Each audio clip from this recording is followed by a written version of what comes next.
বকরিটা আসমানের দিকে হাত উঠাইয়া মানুষের মধ্যে ডাকতে বলতেছে, আল্লাহ ও আমার শাহে রব্বানা, আমাকে আপনি দুধ দেওয়ার মতো আমার ক্ষমতা নাই। আল্লাহ আমি আপনার কাছে আরজি জানাই, আল্লাহ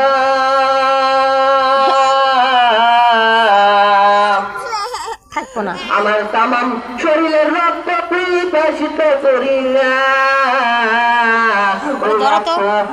পরিণতি করিয়া আমার কচি পানের ভুটাকে বের করে দাও, রহমাত আল্লিল আলামিনের কলিজা ঠান্ডা করে দাও। আশ্চর্য হইয়া লক্ষ্য করে দেখতেছে মুহাম্মদকে ডাকতে বলতে, হুজুর আর দেরি করবেন না, আমাকে এক্ষুনি পড়ায় দেন হুজুর কালেমা, কালেমা লা ইলাহা ইল্লাল্লাহু মুহাম্মাদুর রাসূলুল্লাহ সাল্লাল্লাহু আলাইহি সাল্লাম। আজকে ইহুদি হইয়া খ্রিস্টান হইয়া আমার নবীর পক্ষে থাকে, আমার নবীকে মহব্বত করে, কালেমা পড়ে মুসলমান হই, আর আমরা মুসলমান হইয়া আমরা মুসলমানের দায়িত্ব পালন করতে পারতেছি না। এটা আমাদের হলে ভাগ্যের খারাপ, আমাদের কপাল পোড়া মুসলমান। আমরা কেমন মুসলমান? আমরা আল্লাহকে বিশ্বাস করি না, আল্লাহকে মহব্বত করি না। আজান হয় মসজিদে, আজান আমরা কানে শুনি না। আজান হয় মসজিদে, আমরা সিঁড়ির ঘরের মধ্যে থাকি, আজান আমরা কানে শুনি না। আজান যখন হয় মসজিদ ডাকতে বলে, এসো কল্যাণের জন্য, এসো নামাজের জন্য এসো, কিন্তু আমরা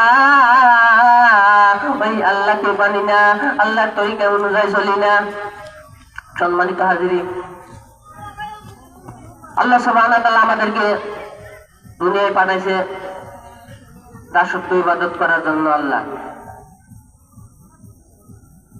আল্লাহ সুবহানাহু ওয়া তাআলা মানুষ ও জিন জাতিকে দুনিয়ায় প্রেরণ করেছে আল্লাহর দাসত্ব ইবাদত গোলামি করার জন্য। আমরা কেমন মুসলমান সেই আল্লাহর দাসত্ব গোলামি করতে পারি না?